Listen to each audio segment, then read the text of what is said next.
Hey guys, welcome back to Let's Play the Journeyman Project 2 Buried in Time. Alright, so I reloaded back to where we made it back to the station. And instead of going to the left, we're going to go to the right now. Alright. The passageway has been destroyed, so the only way we're going to get to the biomass processing room is through the asteroid. We're going to have to hurry, though, because it's all in vacuum and your oxygen reserve isn't going to get you very far. We'll have to take the atmosphere mining lift.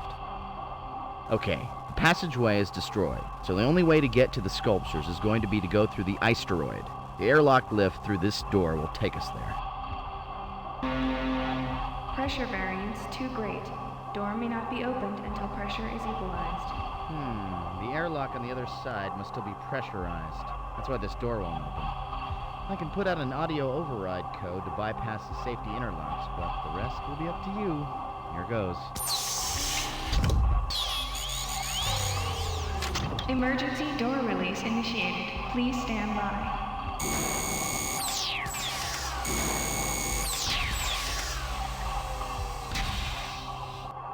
This is one of the reasons why Arthur is required. Without him, you cannot get past this door. He has to do the override, so you're forced to go to the left part of the station first. These lifts weren't used too often.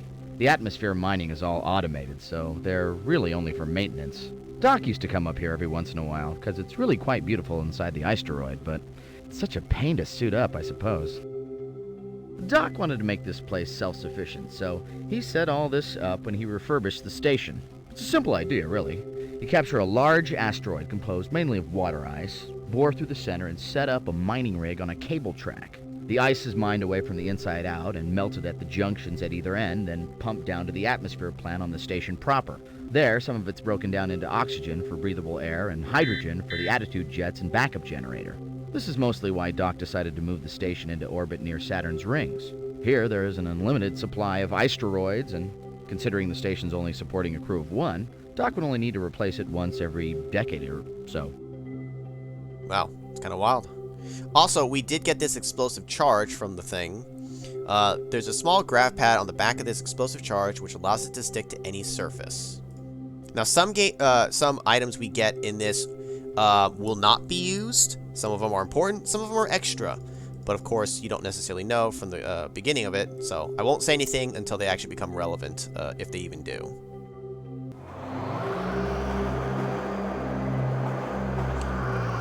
Pressure O2 and engaged. Kind of hard to read the thing there, I know. It's easier when it's lit up.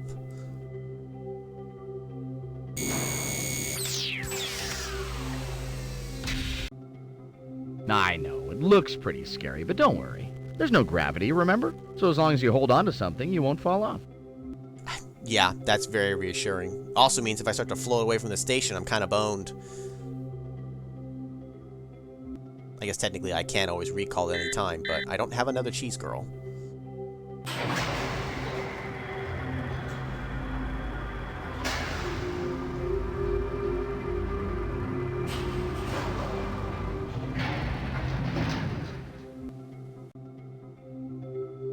Now, it might be easy to miss this your first time through, but you can zoom in on this. Now, it's got the run mining cycle and run O2 extraction. I think it won't let me do the O2 extraction yet. I have to do the mining cycle first.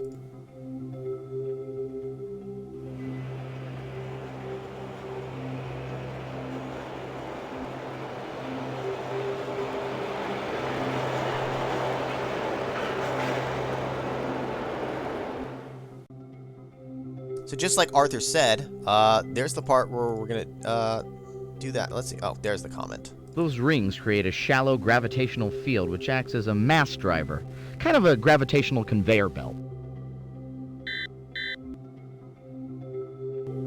Now that we have the mining cycle ran, we can do the O2 extraction.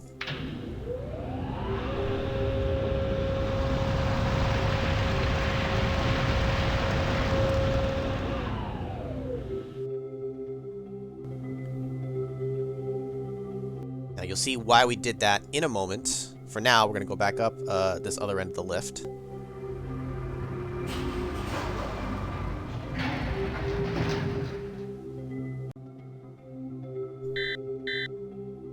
Now, if you notice right here, you see right there, that little like white object that's right there?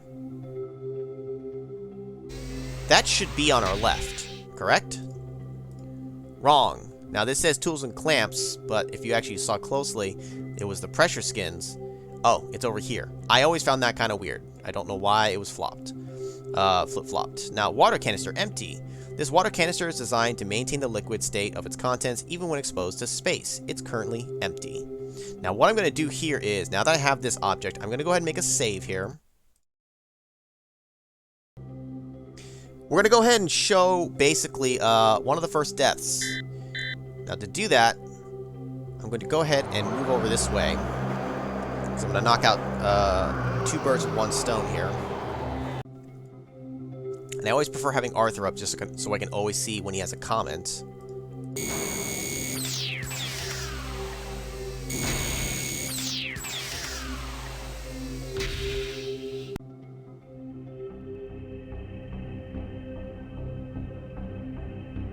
This looks like it's in worse shape than the habitat wing, but really it's just the corridor that got hit hard.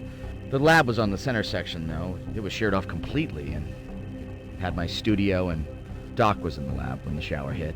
I don't think it got hit directly, though. Just the section of the corridor it was attached to collapsed, and it tumbled away.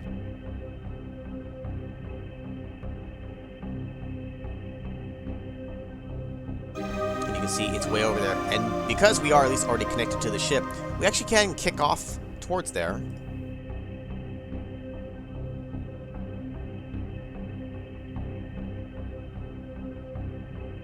But Pressure variance too great. Door may not be opened until pressure is equalized. we have no way of actually getting in there, so we will not be able to see exactly what happened to Farnstein. Now, you can see our oxygen is getting pretty low. I'm going to spin around a little bit. I'm going to do it a little slowly, kind of just do it like this, just so that you don't get whiplash here. You can see it warns you every 10%, but then when you get to 13, it says you have 13, 12, 11. Every movement now is 1%. We're going to show off what happens when you run out of oxygen.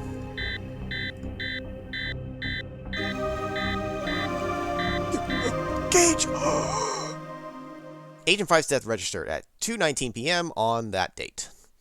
Cause of death: Agent 5's overwhelming drive to succeed was both his gift and fatal flaw. In attempting to restore life support to Kenneth Farnstein's battered space station, he fatally overestimated the amount of oxygen remaining in his suit's emergency air supply. The next of kin have been notified. Okay, so if we look at our evidence score, supporting evidence, puzzle solve, research bonus. Now, surprisingly, we are only at 6. I thought we should have been at 7 for the research. I might have to figure out why I'm missing a point as far as I know what I should have had. But for now, I'm not going to worry about that. You can see here that any hints that you took, you lose 50 points, which, I mean, in the grand scheme is not a whole lot. The score does not actually matter, much like in the first game, but it's here again. And you can see there's critical evidence and supporting evidence. You don't technically have to find the supporting evidence, but for the purposes of this, we will. That's the first death screen. Let's go ahead and head back to the station. Alright, now that we're back here, let's go ahead now and before taking this towards where we just were, we're going to go back down the lift because now we have that water canister.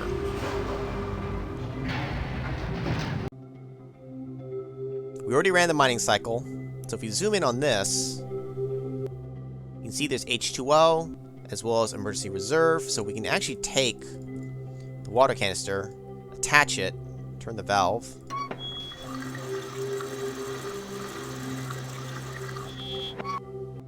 Filled up with water. This generates the gravitational field for the mass driver rings. A lot of ice shavings get caught in the inversion coils and melt, so there's a water trap built in. That's the purge valve on the right. There's also an oxygen reserve connection on the left in case a maintenance job takes too long or something. The directions he's saying are flip-flopped. I think it's because maybe it's just upside down.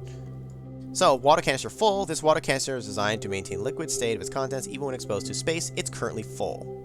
Now, we are low on oxygen, but we can click this now.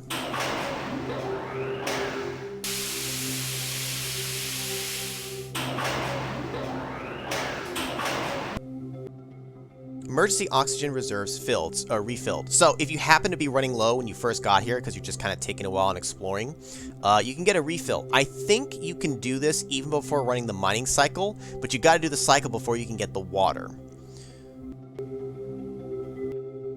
So now we can go back up and continue onward.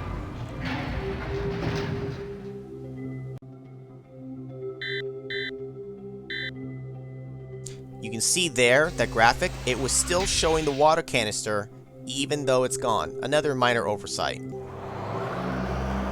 So there's two mistakes there. It's on the wrong side, and it doesn't exist to begin with. There's a handful of those kind of little minor mistakes in the game. I can think of two off the top of my head, including this one. We'll see if we find any others. Just minor stuff, but it is something I noticed that I always felt weird. I'm like, that doesn't make sense. Now, where we want to go is this door right here to our right, but it needs to be pressurized. If you try to go in without doing the pressurize, you just get the out of oxygen death screen again. So I'm not going to do that. It's literally the same thing with the same text in this one. So now, if you pay attention to where we were starting and moving, we've made our way all the way through here. We are now at the biomass processing, which you could also look at the door. So now we'll go ahead and pressurize, but comment first. Well, you already know what this does. Oh, thanks, Arthur. Well, I guess because there's the help button. Like, gee, I wonder which one I pressurize.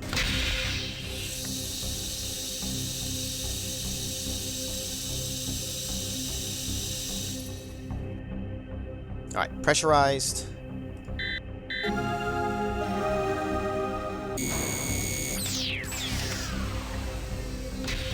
If we didn't pressurize, the game wouldn't have stopped us, but as soon as we get in here, we would get the death screen for the oxygen.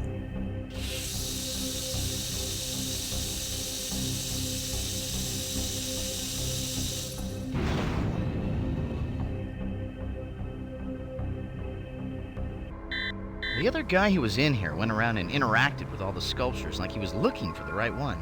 Funny, he really seemed to know what he was doing. The one he eventually settled on is at Programming Station C. Okay, so Station C. You can call this the maternity ward. This is where I was born. The huge womb in the center is where the neurosynaptic polymer gel that makes up my brain mass is grown. Ringing it are the programming stations. Kinda homey, isn't it? Maybe for you. Alright, so we walk in. It's a little weird the perspective. We kind of like walk in now, and it's like, trust me, it's a little disorienting trying to figure out which way I'm going. I don't want to head to C just yet. This is like E and F.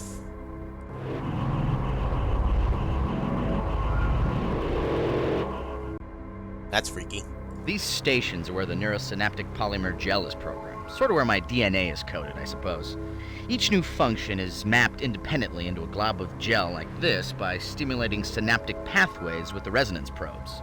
Each program mass is then introduced to the parent nexus where it's assimilated and becomes part of the wetware. A little like an RNA injection. You lost me, Arthur. Dr. Farnstein had set up a studio in the research lab where I could interface with a painting window. It was kind of important to me. Things that I couldn't figure out, I just put to canvas. After the accident, I had a lot of things I wanted to work out, and the studio was just gone. I guess one day I sort of hit on the idea of using all of this raw material here. It gave me a lot of flexibility, and it's a medium I'm familiar with. My own gray matter, or green matter, I suppose. I guess I like the irony, too. The artist cannibalizing himself for his art. That really is actually kind of sad for Arthur. It's like, not only did the station get hit, power's draining, he knows it, the doc is gone, presumably dead, or he just won't be able to get to him, and he loses his art studio. He at least found something, but can you imagine, just for him, just Arthur just being here, waiting on a dying ship, or, you know, station? Like, that sucks.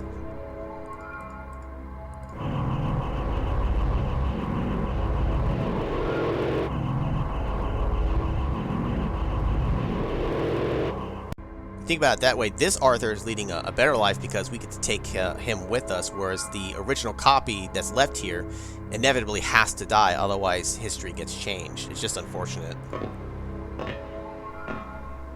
See how it's kind of weird that, like, now I'm in the center, now I do this, because you think you want to look up and walk, but, like, no, it's just, like, the gravity of it is just kind of flip-flopping around here. Now, A and B, I don't think we can actually interact with. Heck, there isn't even anything here at B.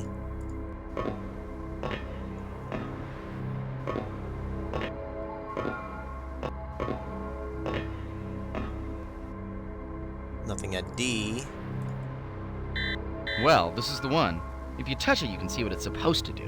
Whatever he did to it only shows up in reaction to a specific harmonic resonance. But why go to all this trouble? So, temporal anachronism detected within immediate vicinity. Use evidence chip to locate. So that's kind of nice because it lets you know. This is the main objective. If we touch it,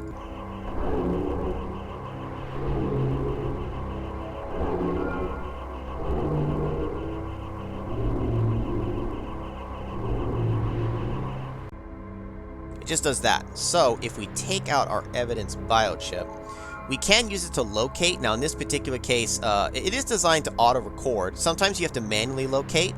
Other times you have to do it yourself. In this particular case, it's going to be automatic. Locating it doesn't help me because it just says, insufficient evidence. Cause of temporal anachronism must be revealed before evidence can be registered. So it acknowledges that there's something with this, but it doesn't know exactly what, so it doesn't count. We need to actually figure out what to do. So if we actually look down this time, we can go to this panel here. It shows a harmonics resonance frequency control. Currently it's set at 74 megahertz. If we press it, it says negative response. I know it's hard to read that, but negative response. You can kind of change it to undefined or all these other frequencies. Negative response.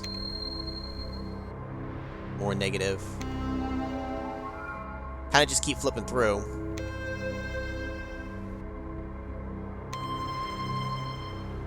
There we go. Positive response. So at 11 kilohertz, we get a positive response. Now that it's set to that, if we click this again,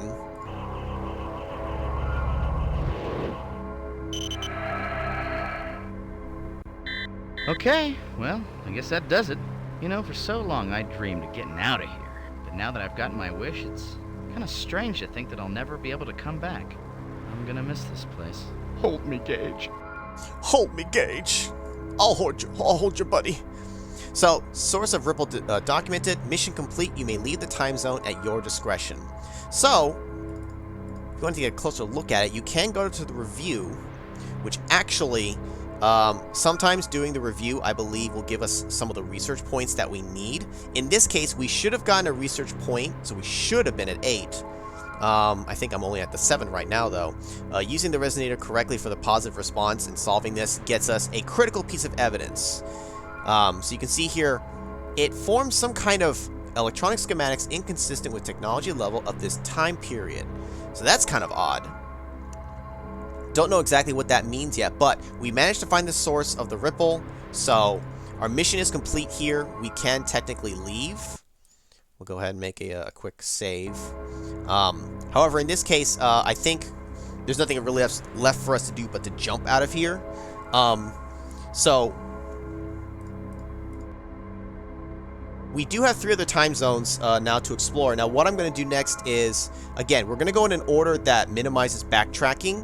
The next one that I want to do is the Chateau Guillard, but we need to make a quick pit stop in Chichen Itza for reasons why you'll see. Basically, sometimes you'll need one item from one time zone in another. So if you know, you can go through kind of quickly. If you don't, you might have to do a lot of backtracking around. You jump to here, you hit the dead end, you go to another one. It can be kind of a pain because you always start back at the starting point. Obviously, if you know the game is not so bad. There's nothing left for us to do here at the Farnstein Lab. It's done. We've got the items we needed from it. And we've gotten our research. So I think this would be a good point to stop because I want these to be we're about at 20 minutes right now, but we're at the very end of a time zone, so I'd rather start the next video going to a new one. So we will go ahead and exit this and go to our menu. So we'll go ahead and make end part 3.